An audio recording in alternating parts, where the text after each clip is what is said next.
জীবন এবং মৃত্যু, এই দুই হল জীবনের দুটি অটল সত্য।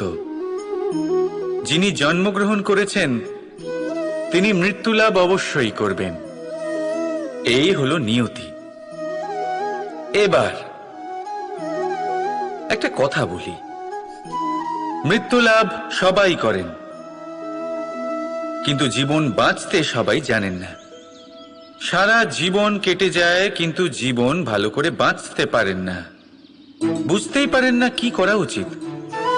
জীবন বাঁচলেও কিভাবে বাঁচবেন? যদি বাঁচেন তাহলে বাঁচুন সেই প্রদীপের মতো, যে নিজের শিখা দিয়ে অসংখ্য প্রদীপকে জ্বালিয়ে তুলতে পারে, যে নিভে যাবার আগেও অন্ধকারের সাথে লড়তে থাকে। হয়তো সেই জন্যই যেখানে প্রদীপ রাখা হয় সেই জায়গাকে পুজো করা হয়, সেই স্থানকে পবিত্র মানা হয়। একটা কথা ঠিক, মৃত্যু সবার হবে, সে আমি হই, সে আপনি হন বা অন্য কেউ হোক। একদিন এই সংসার থেকে চলে যেতেই হবে। কিন্তু আপনি এই জীবনে কি করেছেন সেটাই হলো গুরুত্বপূর্ণ। আর যিনি জীবন বাঁচতে শিখেছেন তিনি মৃত্যুর পরেও জীবিত থাকেন, তিনি অমর হয়ে যান। আপনিও এটাই করুন আর আমার সাথে ভালোবেসে বলুন, রাধা রাধা। সকলে বলেন এবং আমিও বলি যে মানুষ যেমন সঙ্গে মেলামেশা করেন সেরকমই তার স্বভাব হয়ে যায়। এ হলো সত্য, কিন্তু এটা হলো অর্ধ সত্য। হ্যাঁ, বৃষ্টির ফোঁটা যখন সাপের মুখে যায় তখন তা বিষে পরিণত হয়, তাই যখন ঝিনুকের মধ্যে যায় তখন তা মুক্তোতে পরিণত হয়। কিন্তু কোনো ব্যক্তির স্বভাব, এ হলো অত্যন্ত গুরুত্বপূর্ণ। কোনো এক ফুলের কথা ভাবুন, সেই ফুলের সাথে জড়িত সেই কাঁটাগুলোর কথা ভাবুন। সহস্র বছর ধরে সেই কাঁটা ফুলের সাথেই লেগে রয়েছে, কিন্তু আজও সেই বিধেই যায়, সেই যন্ত্রণাই দেয়, সুবাস ছড়ায় না। কেন? কারণ বিধে যাওয়া কাঁটার স্বভাব হয়। এটা বুঝে নিন। সর্বপ্রথম নিজের মনের ভাবকে বদলাতে শিখুন, তারপরই আপনার সঙ্গের প্রভাব পাল্টাতে পারে। আর যদি আপনি এরকম করেন তাহলে আপনার জগৎ প্রশান্তিতে ভরে যাবে। তাহলে আসুন আমার সাথে ভালোবেসে বলুন, রাধা রাধা। আমরা মানুষেরা কি অদ্ভুত, তাই না? যখন ভুল আমরা করি তখন আমরা চাই আপোষ করে নিতে। এই ভুলই যদি অন্য কেউ করে তখন আমরা চাই ন্যায় হোক। কেন? একই পরিস্থিতিতে দুই রকম আচরণ কেন? দেখুন, যদি আপোষ, ন্যায়, প্রতিকার বা প্রতিঘাতের বদলে আমরা শুধু এবং শুধুমাত্র প্রেম দিয়ে ভরিয়ে তুলি, তাহলে না আমাদের আপোষ করে নেবার আশা থাকবে, না ন্যায় পাবার আকাঙ্ক্ষা। কারণ মানুষ আপোষ বা ন্যায় তখনই চান যখন কিছু নেবার থাকে, কিন্তু প্রেমে তো সবকিছু অর্পণ করে দেওয়া হয়। মনে রাখবেন, সব থেকে বড় আপোষ আর সব থেকে বড় ন্যায় শুধুমাত্র ভালোবাসা।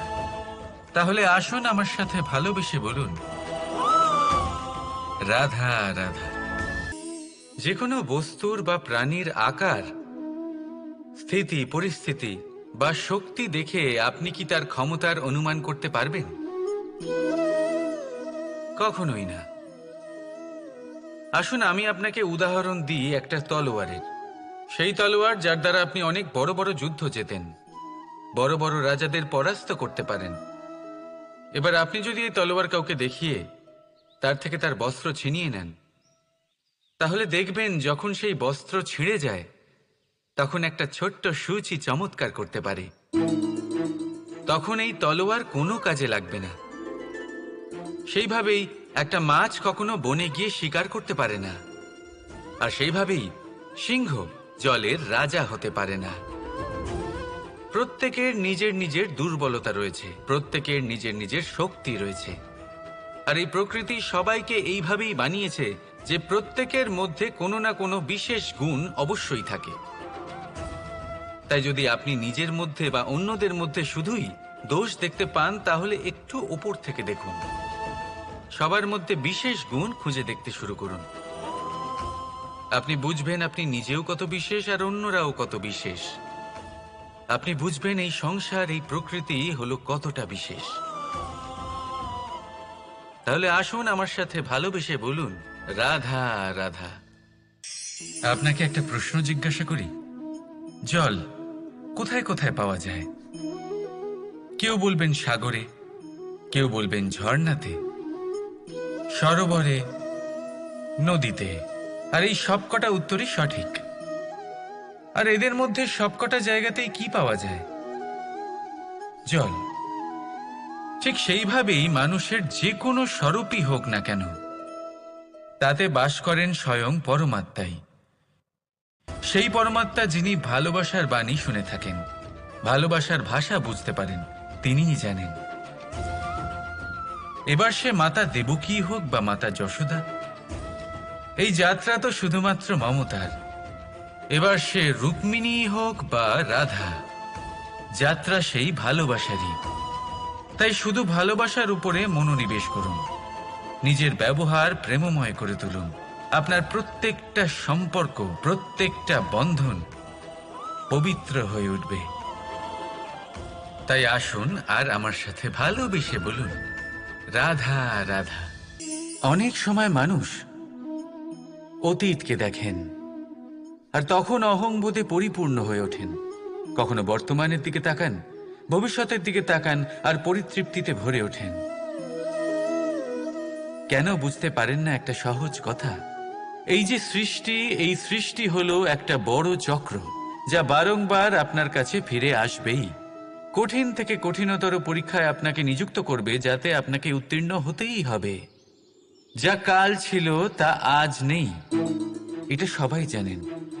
যা আজ আছে তা হয়তো কাল থাকবে না, এটাও আপনাকে মেনে নিতে হবে, তাও আবার হাসি মুখে। শান্ত থাকতে শিখুন আর কখনোই মনের মধ্যে অহংকার উৎপন্ন হতে দেবেন না। হতে শিখুন সেই হিমবাহের মতো। হয়তো এই জন্যই এত শীতল থাকে, কারণ ও জানে গতকালও জল রূপে ছিল, আজ বরফ রূপে হয়তো আছে, কিন্তু কাল পুনরায় সে জলেই পরিণত হবে। নিজেকে শান্ত রাখুন। হয়তো আজ আপনি সাফল্যের শিখরে আছেন, হয়তো বা নেই। আপনাকে প্রত্যেক দিন অবশ্যই দেখতে হবে। শুধু নিরন্তর প্রচেষ্টা করতে থাকুন, প্রত্যেক পরিস্থিতির জন্য তৈরি থাকুন, আর একে ভারসাম্যে রাখতে শিখুন। আপনার কাল হোক, আজ হোক বা আগামীকাল, আপনার ভালো দিন হোক বা খারাপ দিন, সব পবিত্র হয়ে যাবে। তাহলে আসুন আর আমার সাথে ভালোবেসে বলুন, রাধা রাধা। আপনি কখনো ময়ূরকে নৃত্য করতে দেখেছেন? কথায় আছে যে যখন ময়ূর নৃত্য করে তখন তার চোখ থেকে অশ্রু ঝরে পড়ে। সেখানেই অন্যদিকে আছে হাঁস। কথায় আছে যে এরা নাকি মৃত্যুর সময়ও কলরব করে, অর্থাৎ গান গায়। হয়তো সেই জন্যই মুক্তোর দানা হাঁস খুঁজে পায়, ময়ূর পায় না। এর একটাই সারমর্ম, জীবনে আপনি যে কাজই করুন, সে বড় হোক বা ছোট, প্রসন্নতার সাথে করুন। মনে কোনো তিক্ততা নিয়ে করবেন না, তাকে কষ্ট দিয়ে করবেন না। যদি এই বিষয়ে আপনাকে কোনো উদাহরণ দিই, তাহলে বলি, একজন চিত্রকারকে দেখুন। চিত্রকার নিজের ছবি যে রং দিয়েই ভরিয়ে তোলেন, সেই রঙই প্রতিচ্ছবি হয়ে তার শিল্পকে রঙিন করে তোলে। তাই মনে রাখবেন, প্রসন্নতার সাথে যে কাজই করবেন তা অত্যন্ত ভালো হবে। আসুন আমার সাথে ভালোবেসে বলুন, রাধা রাধা। বিনম্রতা। এই সংসারে অনেক সময় বিনম্র হওয়াকে মাথা নত করা ভেবে ফেলা হয়। আপনি অনেকবার মানুষকে এটা বলতে শুনে থাকবেন যে আমি কখনো কারোর সামনে মাথা নত করি না, কখনো নত হই না, আমি ভেঙে যাব কিন্তু কারোর সামনে নিচু হব না। এবার দেখুন, এই সমস্ত কথা মনের মধ্যে অহংকার উৎপন্ন করে। অহংকার মানুষকে তার পতনের দিকে নিয়ে যায়। একটা গুরুত্বপূর্ণ কথা বুঝে নিন, কারোর সামনে বিনীত হবার মানে এটা নয় যে সামনের মানুষ আপনার থেকে বেশি প্রভাবশালী বা তা হয়ে উঠছেন। এটার মানে এটাও নয় যে আপনি হেরে গেছেন বা হার স্বীকার করে নিচ্ছেন।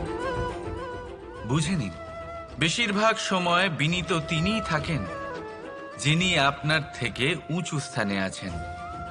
তাই আপনাকে সেভাবেই কথা বলতে হয়। কারোর সামনে বিনীত হলে, নিচু হলে আপনার স্থান ছোট হয়ে যায় না, কিন্তু আপনার সামনের ব্যক্তির মনে আপনার জন্য সম্মান আর ভালোবাসা অবশ্যই বাড়ে। আপনার অস্তিত্ব বিশাল হয়ে ওঠে। তাহলে নির্বাচন হলো আপনার। কি চয়ন করবেন? বিনম্রতা নাকি অহংকার? রাধা রাধা। জলরাশির সাথে আমার প্রেম চিরন্তনের। তা সে মথুরার যমুনা নদীই হোক বা দ্বারকার সমুদ্রই হোক। সমুদ্রের ধারে চলতে চলতে যখন সেই কোমল ঢেউ পা ছুঁয়ে যায়, আহা, ক্লান্তি যেন দূর হয়ে যায়। আমাদের মধ্যে একটা শক্তির জন্ম দেয়, মনকে উৎফুল্ল করে তোলে। সেই ঢেউয়ের বিষয় কি আপনারা কখনো ভেবেছেন? এই ঢেউই যখন তটে আসে, ছোট পাথরের সাথে ধাক্কা খেয়ে বিক্ষিপ্ত হয়ে যায়। আর এমন এক সময়ও আসে যখন এই ঢেউই এত ভয়ঙ্কর হয়ে ওঠে যে সবকিছু ধ্বংস করে দেয়, সবকিছু নষ্ট করে দেয়। এর একটা সারমর্ম রয়েছে, একটা অত্যন্ত গুরুত্বপূর্ণ শিক্ষা রয়েছে, যে কখনো কাউকে দুর্বল মনে করবেন না, কখনো না। কারণ এই দুর্বলতা যখন তার প্রকৃত শক্তির রূপ দেখায়, প্রবল বিনাশ সৃষ্টি করে। তাই কারোর বিনম্রতার, কারোর কোমলতার সর্বদা সম্মান করতে শিখুন। রাধা রাধা। কখনো কখনো যখন কোনো ঘটনা মানুষের ইচ্ছা অনুযায়ী ঘটে না, তখন মানুষ এটা বলে যে, হে ঈশ্বর, আপনি আমার পাশে থাকলেন না, আপনি বড়ই কঠোর, এটা আপনার দোষ। যেখানে বেশিরভাগ সময় হয়তো সে নিজেই নিজের কর্মফল ভোগ করছে। আর কখনো কখনো ঈশ্বর হয়তো তার জন্য আরো ভালো কোনো পরিকল্পনা করে রেখেছেন, কিন্তু মানুষ সেটা বুঝতে পারে না। তাই দিনের শেষে যেটা প্রয়োজন সেটা হলো নিজের মনের কথা বুঝতে হবে। আপনার বিবেক কি বলছে শুধু সেটাই করুন আর সামনে এগোতে থাকুন। নমস্কার শ্রোতা বন্ধুরা, বঙ্কোর্স ডায়েরি চ্যানেলে আপনাদের সকলকে স্বাগত জানাই। আজকের এই ভিডিওটি থেকে আপনি ভগবান শ্রীকৃষ্ণের মূল্যবান কিছু উপদেশ জানতে পারবেন। এই মূল্যবান উপদেশগুলি আপনি কাজে লাগিয়ে আপনার জীবনে সফলতা অর্জন করতে পারবেন। তাই আজকের এই ভিডিওটি অবশ্যই মনোযোগ সহকারে শেষ পর্যন্ত দেখবেন। আর এই ভিডিওটি দ্বারা আপনি যদি উপকৃত হন তাহলে অবশ্যই একটি লাইক করবেন এবং প্রিয়জনদের সাথে শেয়ার করবেন, যাতে তারাও ভিডিওটি দেখে উপকৃত হয়। এবং আপনারা যারা এই চ্যানেলে নতুন তারা অবশ্যই চ্যানেলটি সাবস্ক্রাইব করবেন এবং বেল বাটনে প্রেস করবেন এরকম আরও অনেক ভিডিওর নোটিফিকেশান পেতে। আর কমেন্টে লিখতে ভুলবেন না জয় শ্রীকৃষ্ণ। এবার আসুন ভিডিওটি শুরু করা যাক। সন্দেহ আর বিশ্বাস, এই দুই আবেগ যাদের বিশেষত্ব আছে, কিন্তু এই দুইয়েরই স্থান একই, মন। বিশ্বাস আর সন্দেহ এই দুটোই কখনো আমাদের দুঃখের কারণ হয়ে দাঁড়ায়, বিশেষ করে তখন যখন আমরা কোনো ব্যক্তির চরিত্রের আকলন উচিতভাবে করতেই পারি না। আর তাছাড়া এই কাজটা সহজ নয়। আমরা কখনো কখনো কোনো অনুচিত ব্যক্তিকে উচিত বলে ভেবে বসি, তার উপর বিশ্বাস করে ফেলি, আর ফলস্বরূপ সেই ব্যক্তি আমাদের বিশ্বাস ভঙ্গ করে বসেন আর আমাদের দুঃখের সম্মুখীন হতে হয়। ঠিক সেইভাবেই কখনো কখনো আমরা এমন কোনো ব্যক্তির উপর সন্দেহ করি যে হয়তো পূর্ণরূপে পূর্ণ নিষ্ঠা ভরে আমাদের মঙ্গল কামনাই করেছেন। এমন একজন ব্যক্তি যে সত্যি বিশ্বাসের পাত্র, আর যখন সেই ব্যক্তি এটা জানতে পারেন যে আমরা তাকে নিয়ে সন্দেহ করেছি, খুবই স্বাভাবিক তিনি দুঃখী হয়ে যান। এমন কোনো ব্যক্তিকে দুঃখ দিলে আমাদের মনও দুঃখী হয়ে যায়। তখন আমরা এটা ভাবি যে এই সংসারে আমরা কার উপর আস্থা রাখব আর কাকেই বা সন্দেহ করব? এর উত্তর হলো সময়। এই সংসারে কোনো ব্যক্তির চরিত্র যাচাই করা সবথেকে কঠিন কাজ। সেটা সময় নিয়ে করুন। কোনো ব্যক্তিকে যদি আপনি বুঝতে চান, তাকে পরখ করে দেখতে চান, তাহলে তার সাথে যতটা সম্ভব সময় অতিবাহিত করুন। এই সময় আপনার সামনে সেই ব্যক্তির এমন কিছু দিক তুলে ধরবে যা আর কোনোভাবে আপনি দেখতে পাবেন না। তারপর কি, সময়ের সাথে আপনি জানতে পেরে যাবেন যে এই ব্যক্তির তার উপর বিশ্বাস করা উচিত নাকি অনুচিত। শুধু এভাবেই যাচাই করুন আর আমার সাথে ভালোবেসে বলুন, রাধা রাধা। এই সংসারে প্রত্যেকটি ব্যক্তির নিজস্ব বিশেষত্ব আছে, আর এই বিশেষত্ব কারোর কাছে শক্তির সমান, কারোর কাছে দুর্বলতা। তা সে মানুষই হোক বা পশু পাখিই হোক না কেন। যেমন মাছ নিজের সমগ্র জীবন জলের মধ্যেই যাপন করতে পারে, কিন্তু সে বনের মধ্যে ছুটতে পারবে না। সেখানে সিংহকে বনের রাজা বলা হয়, কিন্তু সে তার আধিপত্য জলে স্থাপন করতে পারবে না। যদি এই সিংহ মাছকে এই প্রতিস্পর্ধা জানায় যে তুমি বনের মধ্যে এসে আমার সম্মুখীন হও, তাহলে সেটা অনুচিত হবে। সেটা মাছের দুর্বলতা নিয়ে উপহাস করার মতোই হবে। এবার সংসার এটা দেখে যিনি দুর্বল তার পরিস্থিতি দেখেও হাসবে, আর আপনার মূর্খামি দেখেও উপহাসই করবে। সেই জন্য নিজের জীবনে সব সময় যদি নিজের তুলনা করতে হয়, তাহলে সেই ব্যক্তির সাথে করুন যে বল, স্থান এবং ধন এই তিন দিকে আপনার সমতুল্য, কারণ সেক্ষেত্রে দুজনেই উচিত শিক্ষা লাভ করবেন। যদি এমন কোনো ব্যক্তি থাকেন যিনি আপনার থেকে শক্তিশালী, কিন্তু তিনি আপনাকে দুঃখ দেওয়ার চেষ্টা করছেন, তাহলে এইটা জেনে রাখবেন যে মানুষ কিন্তু সেই গাছেই পাথর ছুঁড়ে মারে যার ফল অত্যন্ত সুমধুর হয়ে থাকে। আর যদি আপনি বেশি শক্তিশালী হন, তাহলে অহংকার করবেন না। এটা মনে রাখবেন, অনেক বড় বড় পাথরও জলে ডুবে গিয়ে নিজের অস্তিত্ব হারিয়ে ফেলে। নিজের শক্তি সম্পর্কে সচেতন হন, সবাইকে ভালোবাসুন, সবাইকে সাহায্য করুন, আর আমার সাথে ভালোবেসে বলুন, রাধা রাধা। মানুষ জীবনে সব সময় চিন্তা করে, ভাবতে থাকে যে তার জীবনে কতই না সমস্যা। তারপরে নিজের আশেপাশে দেখে আর ভাবে যে সবাই কত প্রসন্ন, শুধু আমার জীবনেই সমস্যা আছে। কিন্তু বিষয়টা তা নয়। শুধু প্রত্যেক ব্যক্তিরই নয়, প্রত্যেক প্রাণীরও জীবনে সমস্যা আছে। এবার মানুষ একটা পাখিকে দেখে এটাই ভাবে যে এদের জীবন কতটা সহজ। কোনো দেশেরই সীমারেখা এদের ওপর লাগু হয় না।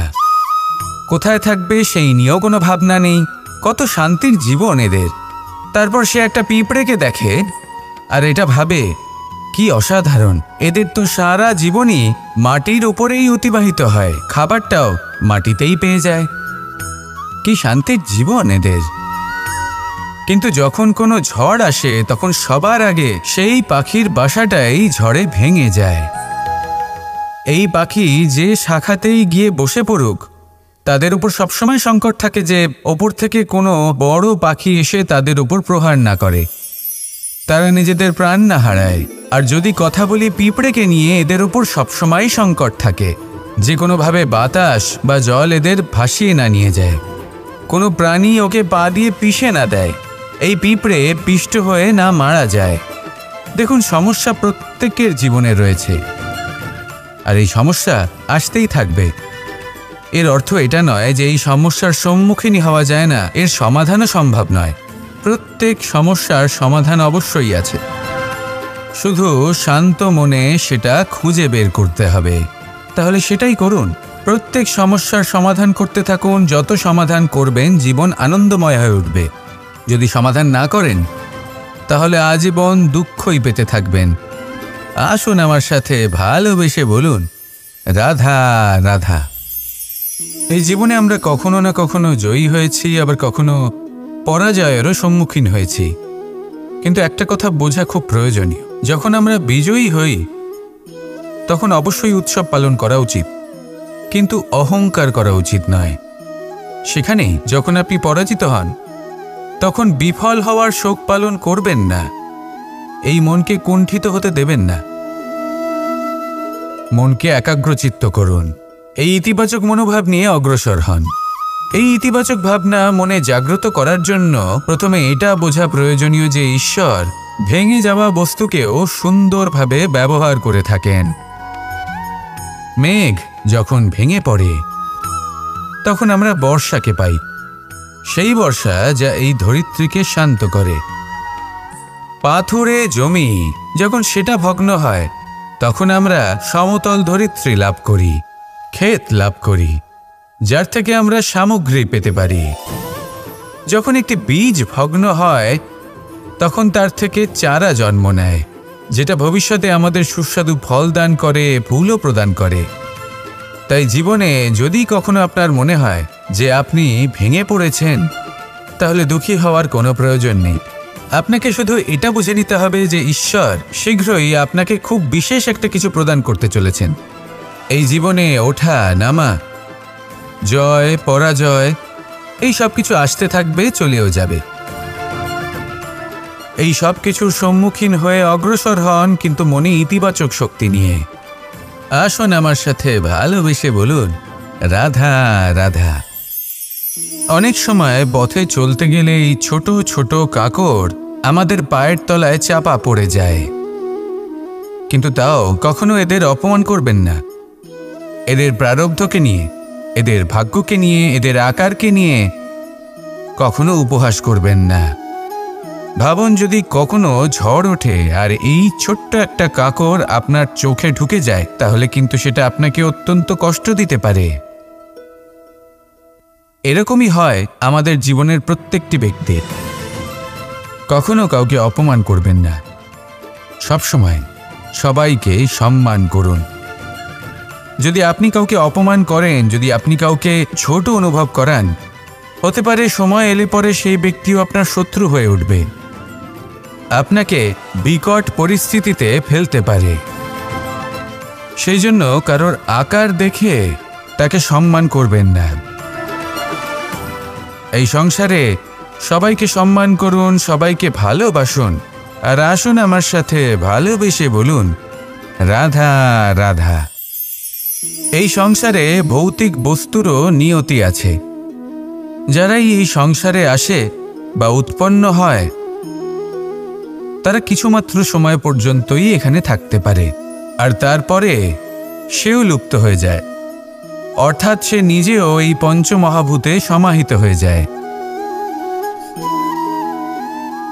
আমাদের সাথেও ঠিক এটাই হয়। সেই জন্যই ঈশ্বর দ্বারা প্রদত্ত এই উপহারের বিষয়ে ভাবুন, এই জীবনের বিষয়ে ভাবুন। ঠিক যেমন বিশ্বাস ভঙ্গ হলে কোনো ব্যক্তি আমাদের কাছে অপরিচিত হয়ে যান, ঠিক সেরকমই শেষ নিঃশ্বাস ত্যাগের পর এই শরীরও আমাদের কাছে পরই হয়ে যায়। তাই এই শরীর থাকাকালীন শ্রেষ্ঠভাবে একে সদ্ব্যবহার করুন, এই জীবনে শ্রেষ্ঠ কর্ম করুন। আর এই জীবনকে শ্রেষ্ঠভাবে যাপন করার জন্য কিছু কথা বোঝা প্রয়োজনীয়। যদি আপনি কারোর প্রশংসা করেন, তাহলে পূর্ণ হৃদয় দিয়ে করুন। যদি আপনি হস্তক্ষেপ করে থাকেন, তাহলে মস্তিষ্ক দ্বারা করুন। যদি আপনি সমীক্ষা করেন, তাহলে বিবেক দ্বারা করুন। যদি আপনি ধন অর্জন করতে চান, তাহলে নীতি অনুসারে চলুন। যদি জীবনযাপন করতে চান, তাহলে রীতি মেনে করুন। আর যদি ঈশ্বরের ভজন করতে চান, তাহলে ভক্তিভাব নিয়ে করুন। শুধু এই কথা মনে রাখবেন যে আপনার এই জীবন কিন্তু অনিশ্চিত কাল পর্যন্তই আছে। কতক্ষণ আছে সেটা কেউ জানে না। তাই কিছু মুহূর্ত যেটা যাপন করতে আমরা এখানে এসেছি, সেখানে ক্রোধ, অহংকার, ঈর্ষা, এইসব আবেগের কি গুরুত্ব বলুন তো? এগুলো ত্যাগ করুন। মানুষকে ক্ষমা করতে শিখুন, আস্তে আস্তে বিশ্বাস করতে শিখুন। এই সংসারে নিঃস্বার্থভাবে প্রেম করতে শিখুন, আর সবার মধ্যে আনন্দ বিতরণ করুন। তাই এই সব গুণ যদি আপনি আত্মসাৎ করতে পারেন, তাহলে আপনার জীবনে শুধু আনন্দ এবং আনন্দই বিরাজমান হবে। আসুন আমার সাথে ভালোবেসে বলুন, রাধা রাধা। জল, জল এই পৃথিবীতে বেঁচে থাকার জন্য আবশ্যক তো বটেই, কিন্তু এই জল আমাদের একটা অত্যন্ত গুরুত্বপূর্ণ শিক্ষা প্রদান করে। কখনো এই জলকে দেখেছেন? যে পরিস্থিতিতেই এই জল প্রবাহিত হোক না কেন, এর উপর যা কিছুই প্রভাব থাকুক না কেন, এর পথে যতই বাধা আসুক না কেন, তার মধ্যে থেকে ও নিজের পথ ঠিক বের করে নেয়, কিন্তু নিজের প্রবাহ থামতে দেয় না, ক্রমাগত অগ্রসর হতে থাকে। সেরকমই একটা শিক্ষা যেটা আমরা জল থেকে পেয়ে থাকি তা হলো এটা, আমরা যখন জলের দিকে তাকাই তখন আমরা নিজের প্রতিবিম্ব দেখি, স্পষ্টভাবে দেখতে পাই, কিন্তু তখনই দেখতে পাই যখন এই জল শান্ত থাকে, স্থির থাকে। যদি এই জল অশান্ত হয়ে থাকে, স্থির না হয়, তাহলে আমরা এতে নিজের প্রতিবিম্ব দেখতে পাই না। এটাই আমাদের মনের সাথেও হয়ে থাকে। যখনই জীবনে কোনো সংকট আসে, যদি আমরা শান্ত মনে, স্থির মনে সিদ্ধান্ত নিই, তাহলে সেটা এমন একটা শীতল সিদ্ধান্ত হবে যেটা আমাদের ভবিষ্যৎকে একটা শ্রেষ্ঠ স্থানে নিয়ে যাবে। যদি এই মন অশান্ত হয়, বিচলিত হয়, পীড়িত হয়, দুঃখিত হয়ে থাকে, রুষ্ট হয়ে থাকে, তাহলে অনেক সময় আমরা এমন সিদ্ধান্ত নিই যেটা আমাদের জন্য অনুচিত প্রমাণিত হয়। যখন আপনি ক্রুদ্ধ ছিলেন বা দুঃখের বশে ছিলেন, তখন অনেক সময় হয়তো এমন সিদ্ধান্ত নিয়েছেন যেটার জন্য ভবিষ্যতে আপনি অনুশোচনা করেছেন। এবার দেখুন, এই আবেগগুলো থেকে আমরা পালাতে পারবো না, কিন্তু এই আবেগগুলো আপনার ওপর কতটা প্রভাব ফেলবে সেটা আমরা অবশ্যই ঠিক করতে পারি। এই মনকে আমরা নিয়ন্ত্রণ করতে পারি। এটাই করুন, চিন্তা করুন, এই মনকে শান্ত রাখুন, স্থির হতে চেষ্টা করুন, আর তারপরে সিদ্ধান্ত নিন। আসুন আমার সাথে ভালোবেসে বলুন, রাধা রাধা। আপনি কি কখনো নৌকা যাত্রা করেছেন? করে না থাকলেও নিশ্চয়ই দেখেছেন যে এই জল যা নিজের অন্তরে সব কিছু সমাহিত করে নিতে পারে, এই নৌকা সেই জলের ওপরেই ভেসে থাকে। নদীর স্রোত কাটিয়ে সে সামনে অগ্রসর হয়। কিন্তু যদি এই নৌকায় কোনো ছিদ্র হয়, তাহলে কিন্তু সেই নৌকা ডুবে যাবে, আর এতে কোনো তফাৎ হবে না যে সেই ছিদ্র ছোট নাকি বড়, নৌকা ডুবে যাবে। এই ছিদ্র হলো আমাদের জীবনে আমাদের অপগুণ, আমাদের দোষ, আমাদের বিকার। কখনো এটা ভাববেন না যে এই দোষ খুবই ছোট, এতে কিছুই যাবে আসবে না।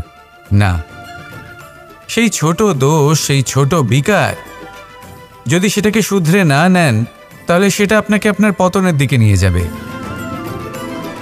শেষ পর্যন্ত এটা আপনার ওপর নির্ভরশীল যে আপনি কি চান। আপনার জীবনের এই নৌকা এভাবেই ডুবে যেতে দেখবেন, নাকি নিজেকে শুধরে নিয়ে সেই নৌকার সেই ছিদ্রটাকে ভরিয়ে তুলতে চাইবেন? নির্বাচন আপনার। আসুন আমার সাথে ভালোবেসে বলুন, রাধা রাধা। আমরা সবাই পাথর দেখেছি, পর্বতও দেখেছি, শুকনো পাতাও দেখেছি, শ্যামল বনানীও দেখেছি। কখনো ভেবেছেন পাথরের অস্তিত্ব কিন্তু ততক্ষণ পর্যন্ত যতক্ষণ সে পর্বতের গায়ে আটকে থাকে। যখন সেই পর্বত থেকে সেই পাথর ভিন্ন হয়ে যায় ও নিজের অস্তিত্ব হারিয়ে ফেলে, আস্তে আস্তে কখনো পাথর কেটে বা কখনো পিষ্ট হয়ে সেই পাথর আস্তে আস্তে মাটিতে পরিণত হয় এবং পূর্ণরূপে নিজের অস্তিত্ব হারিয়ে ফেলে। এটাই পাতার সাথেও হয়। এই পাতা যতক্ষণ গাছের ডালের সাথে যুক্ত ততক্ষণ তার অস্তিত্ব থাকে। যখনই ডাল থেকে বিচ্ছিন্ন হয়, সেও নিজের অস্তিত্ব হারিয়ে ফেলে। আর এটাই আমাদের সাথেও হয়। যতক্ষণ আমরা নিজেদের আপনজনের সাথে যুক্ত থাকি, আমাদের অস্তিত্ব বজায় থাকে। যখন আপনজনদের সাথে সম্পর্ক ছিন্ন করি, তখন আমরাও আমাদের অস্তিত্ব হারিয়ে ফেলি। এবার এই সংসারের প্রত্যেক ব্যক্তি স্বতন্ত্র থাকতে চান, আর অনেক ব্যক্তি স্বতন্ত্র থাকবেন বলে আপনজনদের দূরে করে দেন আর তাদের সাথে এই সম্পর্ক ছিন্ন করেন। এটা কি সত্যি প্রয়োজন? আপনজনদের সাথে সম্পর্ক ছিন্ন করে নিজের অস্তিত্ব হারিয়ে ফেলা প্রয়োজনীয়, নাকি আপনজনদের সাথে সম্পর্ক বজায় রেখে নিজেদের স্বতন্ত্র করে রাখা সেটা আবশ্যক? নির্বাচন আপনারই। আসুন আমার সাথে ভালোবেসে বলুন, রাধা রাধা। আমরা প্রত্যেকেই অবশ্যই এমন সময় দেখেছি যখন অনেকগুলো সমস্যা একসাথে আমাদের জীবনে এসে পড়ে। সমস্যা আমাদের প্রত্যেকের জীবনেই থাকে। আমরা তার সমাধান খুঁজতে চেষ্টা করি, কখনো সমাধান খুঁজে পাই, আবার কখনো যতই চেষ্টা করি না কেন কোনো সমাধান খুঁজেই পাই না। আর যখন এটা হয় তখন মানুষ অত্যন্ত বিচলিত হয়ে পড়েন। নিজের আত্মীয় স্বজন, নিজের বন্ধু বা সংসার, এদের ওপরে এই দোষ চাপিয়ে দেন যে এদের জন্যই এই সমস্যা এসেছে। এবার যদি আমি আপনাকে কোনো পরামর্শ দিই তাহলে এটাই বলবো যে দৃষ্টিভঙ্গি পাল্টে দেখুন। এই দৃষ্টিভঙ্গি দিয়ে দেখুন যে এই সংসারে যে সমস্যায় আসুক না কেন তার জন্য কেউ দোষী নয়, না আপনি না অন্য কেউ। এই পুরো খেলাটাই আপনার মানসিকতা, আপনার দৃষ্টিভঙ্গির, আপনার মনের। কিভাবে বোঝাচ্ছি? যখন আমাদের মন শক্ত থাকে তখন কঠিন থেকে কঠিনতর পরিস্থিতিও আমাদের জীবনে খুব বেশি হলে প্রতিস্পর্ধা হয়ে থেকে যায়। সেখানে যদি আমাদের মন দুর্বল থাকে তখন অল্প কঠিন পরিস্থিতিও আমাদের কাছে খুব বড় সমস্যা হয়ে যায়, তাই না? একটা শক্ত মন কঠিন পরিস্থিতিকে প্রতিস্পর্ধা হিসেবে দেখে আর তার মধ্যে ওটা সুযোগ খুঁজে নেয়। আমাদের শুধু এটাই করতে হবে। এই সংসারে অন্য কাউকে দোষী মনে করলে আপনার সমস্যা দূর হয়ে যাবে না। সেই জন্য এই সংসারকে দোষ দেওয়ার বদলে এই সমস্যার মূলে চলে যান, সেটাকে বুঝুন, নিজের এই মনকে শক্ত করে তুলুন। যদি আপনার মন শক্তিশালী হয় তাহলে এই সংসারে অনেক বড় বড় কঠিন থেকে কঠিনতর পরিস্থিতিও যদি আসে, আপনার জীবনে যতই বড় বড় সমস্যা আসুক না কেন আপনার লক্ষ্য লাভে বাধা দিতে পারবে না। আসুন আমার সাথে ভালোবেসে বলুন, রাধা রাধা। কখনো এই প্রকৃতির দিকে তাকিয়ে থাকবেন। এই প্রকৃতি অনেক ধরনের শিক্ষা দেয়। কোনো একটা গাছকে দেখুন কিভাবে সে মাটি থেকে জল শুষে নেয়। সে ঝড় হোক বা হোক কড়া রোদ সব সহ্য করে এবং অবশেষে সে ফল ধারণ করে। আর সেই ফল উৎপন্ন করার পরে সে ফল কিন্তু সে নিজে গ্রহণ করে না, এই সংসারকে প্রদান করে, যাতে পশু পাখি মানুষ তারা এই ফল গ্রহণ করে শক্তিশালী হয়ে উঠতে পারে, সুস্থ থাকতে পারে। সেভাবেই নদী, সরোবর এরা নিজেরাও কিন্তু নিজেদের জল গ্রহণ করে না, মাটিকে প্রদান করে, পশু পাখিকে প্রদান করে। সূর্য নিজেও নিজের জন্য প্রজ্বলিত হয় না, সে প্রকাশ ছড়িয়ে দিতে চায় আমাদের সবার কাছে, সে আলো পৌঁছে দিতে চায়। এই প্রত্যেকের কর্মে পরমার্থ নিহিত আছে, আর সেই জন্যই এদের সকলকে পুজো করা হয়। তাই মনে রাখবেন, আপনার কাছে জীবন যাপনের অতিরিক্ত যা কিছুই আছে তা পরমার্থের জন্য। তাহলে তার সদ্ব্যবহার করুন আর আমার সাথে ভালোবেসে বলুন, রাধা রাধা। পরিবর্তন, এটা হলো সৃষ্টির অমূল্য নিয়ম। এই সংসারে সবকিছু সময়ান্তরে পরিবর্তিত হয়, এই সময়ও পরিবর্তিত হয়। পরিবর্তন চিরকাল হয়ে এসেছে আর চিরকাল হতে থাকবে। কিন্তু এবার আমরা সেই পরিবর্তন কিভাবে লাভ করব যেটা আমাদের প্রয়োজন, যেটা আমরা চাই? আমরা জীবনে বিকাশ চাই। এই বিকাশ কিভাবে লাভ করতে পারি?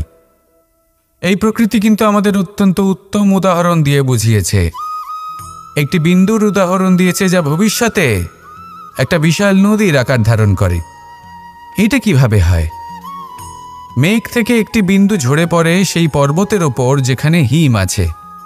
সেই হিমের সংস্পর্শে আসা মাত্র সেই বিন্দুর সাথে আরও বেশ কিছু বিন্দু যুক্ত হয়। তারপর তারা অগ্রসর হয়, আরও কিছু বিন্দু যুক্ত হয়, আস্তে আস্তে একটা ক্ষীণ ধারার রূপ ধারণ করে এবং সেটাই ভবিষ্যতে আরও এগোতে থাকে। অনেকটা যাওয়ার পর যখন অনেক সংখ্যক বিন্দু একসাথে যুক্ত হয় তখন সেটা বিশাল নদীর আকার ধারণ করে। এবার আমরা মানুষ বলে আমাদের সাথে এই নিয়মের অন্যথা হয় তা নয়। আমরাও এই প্রকৃতির অংশ, আমাদের ক্ষেত্রেও একই নিয়ম প্রযোজ্য। যখন পরিশ্রম করে অনেক সংখ্যক বিন্দু আমরা একত্রিত করব তখনই পরিবর্তনের নদী প্রবাহিত হবে। প্রয়োজন হল নিরন্তর পরিশ্রম করা এবং ধৈর্য ধরা। এটা করতে থাকুন, জীবনে সব কিছু লাভ করতে পারবেন। কারণ প্রকৃতি আমাদের এটাই শিখিয়েছে, আর আমরা এই ব্রহ্মরই একটি অংশ, যার দ্বারা এই ব্রহ্মাণ্ড নির্মিত। আসুন আমার সাথে ভালোবেসে বলুন, রাধা রাধা। প্রত্যেক মানুষ নিজের জীবনে দুঃখ অনুভব করেন। প্রত্যেকের দুঃখ আলাদা হতে পারে। কারোর মনে এই দুঃখ থাকে যে সে তার বাবা মায়ের সব ইচ্ছে পূরণ করতে পারেননি। কেউ এটা ভেবে দুঃখ পান যে সে চিরকাল সদাচার করেছেন, সৎকর্ম করেছেন, কিন্তু তাও তাকে দুরাচারী বলে মনে করা হয়। কেউ এটা ভেবেও দুঃখ পান যে তার সামনে যে ব্যক্তি রয়েছেন তার চোখে তিনি শত্রু হয়ে উঠেছেন বা দুষ্ট হয়ে উঠেছেন, যেখানে তিনি হয়তো কোনো অনুচিত কাজই করেননি। এবার এই সমস্ত বিষয় নিয়ে ভেবে নিজের ব্যক্তিত্ব নিয়ে সন্দেহ প্রকাশ করবেন না। যদি নিজের ব্যক্তিত্ব নিয়ে কোনো সন্দেহ থেকে থাকে, তাহলে কর্ম সংক্রান্ত প্রশ্ন করুন যে আপনি যা করেছেন তাতে কি উচিত ছিল, কি অনুচিত ছিল। যেটা প্রয়োজন সেটা এটা বোঝার যে আপনার অন্তর্মন, আপনার বিবেক আপনাকে কি বলছে, আর আপনার অন্তর্মন আর আপনার বিবেক আপনাকে যেটা করতে বলবে শুধু সেটাই করুন। আর তারপরে এই সংসার কি বলবে, কি ভাববে, সেসব নিয়ে ভাবতে যাবেন না। কারণ এই সংসার তো ঈশ্বরকেও প্রশ্ন করে থাকে, ঈশ্বরকেও দোষী মনে করে। কখনো কখনো যখন কোনো ঘটনা মানুষের ইচ্ছা অনুযায়ী ঘটে না, তখন মানুষ এটা বলে যে হে ঈশ্বর, আপনি আমার পাশে থাকলেন না, আপনি বড়ই কঠোর, এটা আপনার দোষ। যেখানে বেশিরভাগ সময় হয়তো সে নিজেই নিজের কর্মফল ভোগ করছে। আর কখনো কখনো ঈশ্বর হয়তো তার জন্য আরও ভালো কোনো পরিকল্পনা করে রেখেছেন, কিন্তু মানুষ সেটা বুঝতে পারে না। তাই দিনের শেষে যেটা প্রয়োজন সেটা হলো নিজের মনের কথা বুঝতে হবে। আপনার বিবেক কি বলছে শুধু সেটাই করুন, আর সামনে এগোতে থাকুন। আমার সাথে ভালোবেসে বলুন, রাধা রাধা। পাশা নামক এই খেলাটি আপনারা নিশ্চয়ই খেলেছেন। না খেলে থাকলে দেখেছেন, আর যদি দেখেও না থাকেন তাহলে নিশ্চিত রূপে শুনেছেন। মহাভারতের এই মহাযুদ্ধ কোথাও না কোথাও এই পাশা নামক খেলার কারণে হয়েছিল।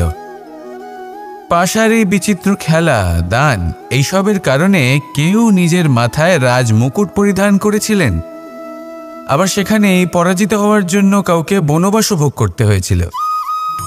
কিন্তু এই খেলা সমাপ্ত হওয়ার পরে সমস্ত ঘটি আর এই পাশার ছক একই পুটলিতে স্থান পেল। এটাই হলো আমাদের জীবন।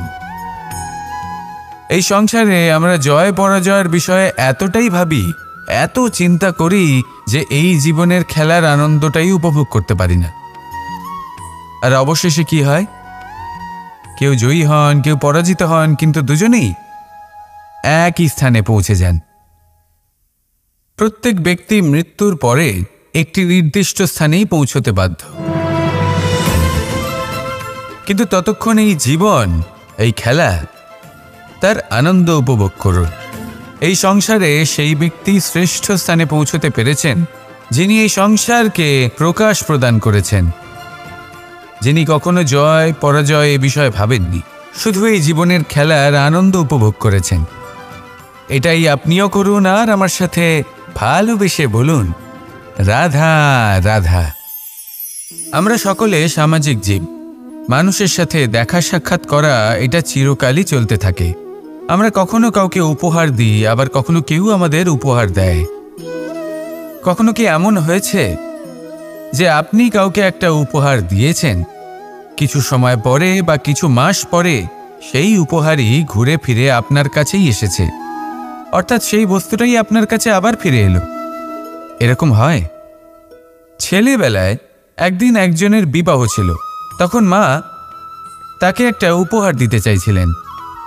তাই তিনি একটা পোশাক বানালেন আর সেটাকে সুসজ্জিত করছিলেন। আমি দেখলাম আর জিজ্ঞেস করলাম যে মা, এই পোশাক এত সুসজ্জিত করার কি আছে? তখন মা বললেন যে কানাই, কখনো কাউকে এমনই উপহার দেবে, এমন প্রকারে দেবে যে সেটা যদি আবার ঘুরে ফিরে তোমার কাছে ফিরে আসে তাহলে যেন তোমার খারাপ না লাগে। এটাই কিন্তু হয় আমাদের ব্যবহারের সাথে, কর্মের সাথেও এবং আমাদের কথার সাথেও। তেমনই আচরণ করবেন যে আচরণ আপনি সহ্য করতে পারবেন। যদি মুখ থেকে কটু কথা বেরোতে থাকে তখন নিজেকে সংযত করে নিন। সেই শব্দই প্রয়োগ করুন যেটা আপনি তার বদলে শুনতে চাইবেন এবং আপনার দুঃখও হবে না। কারণ আপনার কর্ম এমন একটা উপহার যেটা আবার ঘুরে ফিরে ফলস্বরূপ আপনার কাছেই আসবে। সেই জন্য নিজের আচরণ শুভ করুন, নিজের মানসিকতা শুভ করুন, নিজের মুখ থেকে মধুর বাণী নিঃসৃত করুন আর এইভাবে মধুরভাবে বলুন, রাধা রাধা। এই সংসারে একটা শব্দ আছে যার বিষয়ে মানুষ অত্যাধিক চিন্তা ভাবনা করে, আর সেই শব্দ হলো অস্তিত্ব, পরিচয়। প্রত্যেক ব্যক্তি এই সংসারে নিজের অস্তিত্ব গড়তে চায়। আর ছোট থেকে এটাই হয়। যখন আমরা শ্রেণীকক্ষে যাই, পড়তে যাই, তখন আমরা এটাই ভাবি যে আমরা নিজেদের অস্তিত্ব গড়ব, সুনাম অর্জন করব। সকল ব্যক্তি যাতে এটাই বলে যে এই হলো সর্বশ্রেষ্ঠ ছাত্র, আর এটাই আমাদের পরিচয়। কার্যক্ষেত্রেও আমরা ঠিক এটাই চেষ্টা করি, পরিশ্রম করতে থাকি এবং ভবিষ্যতে গিয়ে আমরা নিজেদের পরিচয় খুঁজে পাই। পরিচয়ের সাথে সাফল্য আসে, আর সাফল্যের সাথে আসে অস্তিত্ব। আর যখন এই দুটি সংযুক্ত হয় তখন মানুষ অসফলতার কথা ভেবে ভয়ভীত হয়ে পড়ে, আর এটা ভাবতে থাকে যে যদি আমি অসফল হই তাহলে সেই পরিচিতির কি হবে, সেই নামের কি হবে, সেই সব কিছু যে আমি অর্জন করেছি তার কি হবে। সে ভয়ভীত হয়ে পড়ে, আর এই ভয়ের কারণে তার বিকাশ কোথাও না কোথাও অবরুদ্ধ হয়। সে শ্রেষ্ঠ কর্ম করা বন্ধ করে দেয় এবং শুধুই সুরক্ষিত থাকতে চেষ্টা করে। আর অসফল হলে তাতে ভয় পাওয়ার কোনো প্রয়োজন নেই, কারণ যখন আপনি সফল হন তখন এই সাফল্য আপনার পরিচয় এই সংসারের সাথে করায়। কিন্তু যখন আপনি অসফল হয়ে থাকেন তখন এই অসফলতা এই সংসারের পরিচয় আপনার সাথে করায়, যা অত্যন্ত আবশ্যক। অসফলতা প্রত্যেকের জীবনেই আসবে, তার সম্মুখীন হন আর তার থেকে শিক্ষা লাভ করুন। কারণ যখনই আপনি অসফল হন তখনই আপনার জ্ঞান চক্ষু উন্মুক্ত হয়। আসুন আমার সাথে ভালোবেসে বলুন, রাধা রাধা। আপনি কখনো পলাশ ফুল দেখেছেন? কি সুন্দর দেখতে, লাল রক্তবর্ণ, উজ্জ্বল, কিন্তু এতে কোনো সুগন্ধ নেই। সেই জন্য ওকে শুধু চোখ ভরে দেখতে ইচ্ছে করে। দেখবেন তাকে কিন্তু পুজোতে ব্যবহার করা হয় না, এই ফুল দিয়ে মালা বানানো হয় না। সেরকমই আমাদের জীবনে এমন অনেক ব্যক্তি রয়েছেন যাদেরকে সম্মান অর্জন করতে হয়। যদি আপনি কোনো উচ্চ বংশে জন্ম নিয়ে থাকেন এবং আপনার কাছে সব কিছু থাকে, ধন ঐশ্বর্য থাকে, সব কিছু আপনি আগে থেকেই পেয়ে গেছেন, তাও কিন্তু এই সংসার আপনাকে সম্মান দেবে না।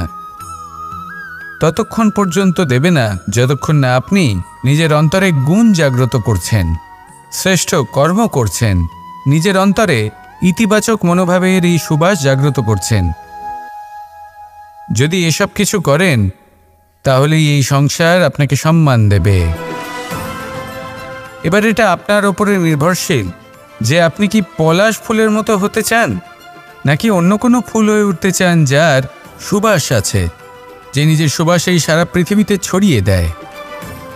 আসুন আমার সাথে ভালোবেসে বলুন, রাধা রাধা। মানুষ যখনই কোনো পর্বতারোহণ করতে শুরু করে তখন সে বারবার পড়ে যায়, বারবার উঠে দাঁড়ায়, সামনে এগোতে চেষ্টা করে, কিন্তু যদি সে দৃঢ় নিশ্চয় করে থাকে তাহলে সে অবশেষে সেই পর্বতের শিখরে পৌঁছেই যায়। চলার পথে যদি বড় কোনো পাথর চলে আসে বা পর্বতের কোনো বড় অংশ সামনে আসে তাহলে সে তার সাথে ধাক্কা খায় না, সে পথ বদলে নেয়। কিন্তু বাধা তাকে সবসময় পেতেই হয়, আর সেই বাধা সে পায় ছোট ছোট পাথরের দ্বারা। তাদের ওপর পা পড়লে তার পা পিছলে যায় আর সে পড়ে যায়। এই ছোট ছোট পাথর হলো আমাদের জীবনের সেই ছোট ছোট সমস্যা, সেই ছোট ছোট ভুলগুলো যেগুলো আমরা অবজ্ঞা করতে থাকি। আমরা ভাবি এর দ্বারা কি বা ক্ষতি হবে, কিন্তু সেগুলোই অনেক সময় আমাদের অসফলতার কারণ হয়ে দাঁড়ায়। যত তাড়াতাড়ি সম্ভব এই ছোট ছোট পাথরগুলিকে জীবন থেকে তুলে ফেলে দিন। ভুল হওয়াটা স্বাভাবিক, কিন্তু তার মানে এই নয় যে বারবার সেই ভুলের পুনরাবৃত্তি ঘটবে। ভুলটা বুঝুন, সেটা স্বীকার করুন আর সেটা শুধরে নিন। যখন আপনি এটা করতে শিখবেন তখনই খুব তাড়াতাড়ি আপনি সেই শিখরে পৌঁছতে পারবেন। আর যখন পৌঁছে যাবেন তখন এই মন প্রসন্ন হয়ে বলবে, রাধা রাধা। কুরুক্ষেত্রের রণভূমিতে আপনজনদের নিজের বিরুদ্ধে দেখে তাদের মৃত্যুর বিষয়ে ভেবে অর্জুনের মন বিচলিত হয়ে পড়েছিল। এই সম্পর্কের চক্রব্যূহতে জড়িয়ে পড়ে অর্জুনের জ্ঞান নাশ হয়েছিল। তখন আমি অর্জুনকে কিছু কথা বলেছিলাম, যেই কথাগুলো আপনাদেরও জানাটা প্রয়োজনীয়। আমাকে বলুন, এই সংসারে আপনি এমন কি নিয়ে এসেছিলেন, আর এই সংসারে আপনি কি ফেলে যাবেন? এই সংসার, এই জগৎ, এইসব বস্তু যা আপনার খুব প্রিয়, সবকিছু তা না জন্মের পূর্বে আপনার ছিল, আর না মৃত্যুর পর আপনার থাকবে। এই সংসার আমার থেকেই জন্ম নিয়েছে, আর মৃত্যুর পরে আমার মধ্যেই সমাহিত হয়ে যাবে। এখানে যার জন্ম হয়েছে তার মৃত্যু এখানে সুনিশ্চিত। শুধু জন্ম আর মৃত্যুর মধ্যের এই শরীর শুধুমাত্র একটা মাধ্যম, যার দ্বারা আমরা কর্ম করি, আর এই কর্মের ওপরেই শুধু আমাদের অধিকার রয়েছে। কিন্তু এই সংসারের কিছু অজ্ঞানী এই বিকারগুলোতে জড়িয়ে পড়ে ফল লাভের ওপর নিজের মনোনিবেশ করে, ফলের চিন্তা করতে থাকে। আর যদি মন মতো ফল না পায় তাহলে কুপথে চলে যায়। অন্যদিকে এমন কিছু জ্ঞানী মানুষও আছেন যারা পূর্ণরূপে নিজেকে আমার কাছে সমর্পণ করেন আর শুধু নিজের কর্ম করতে থাকেন। এই কর্ম করেই আনন্দ লাভ করেন এবং তাতেই জীবনযাপন করেন। যদি আপনিও এটা চান যে আপনার জীবনে সুখ থাকুক, শান্তি থাকুক, সম্পন্নতা থাকুক, তাহলে সৎ পথে চলুন, ঈশ্বরকে স্মরণ করুন আর নিজের কর্ম করুন। আসুন আমার সাথে ভালোবেসে বলুন, রাধা রাধা। গোবর্ধন পর্বতের সাথে আমার সম্পর্ক কেমন আপনারা জানেন। অনেকদিন আগে যখন আমি ছোট ছিলাম, একদিন আমি আর বাবা গোবর্ধন পর্বতে ওঠার চেষ্টা করছিলাম।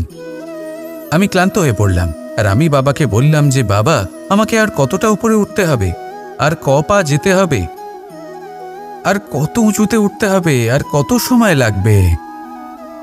তখন বাবা হাসলেন। উনি আমার কাঁধে হাত রাখলেন আর আমাকে বললেন যে এটা আন্দাজ করতে যেও না যে আর কত সময় লাগবে, এটা মাপতে যেও না যে আর ক পা সামনে এগোতে হবে। শুধু এই যাত্রাপথের আনন্দ উপভোগ করো আর সামনে এগোতে থাকো। যদি এটা করতে পারো তবেই নিজের লক্ষ্য লাভ করতে পারবে। এটা কিন্তু আমাদের জীবনের সাথেও ঘটে। আমরা চিন্তিত হয়ে পড়ি যে এখনো আর কতটা সামনে এগোতে হবে, আর কতটা চেষ্টা করতে হবে, কতটা পরিশ্রম করতে হবে, আর কত সময় লাগবে নিজের লক্ষ্যে পৌঁছতে। এই চিন্তা ত্যাগ করুন, নিজের দৃষ্টিভঙ্গি পাল্টান, আর এটা ভাবুন যে আরো কত শ্রেষ্ঠ কর্ম করতে পারি সামনে এগোনোর জন্য, আর কত তীব্র গতিতে আমি সামনে এগোতে পারবো।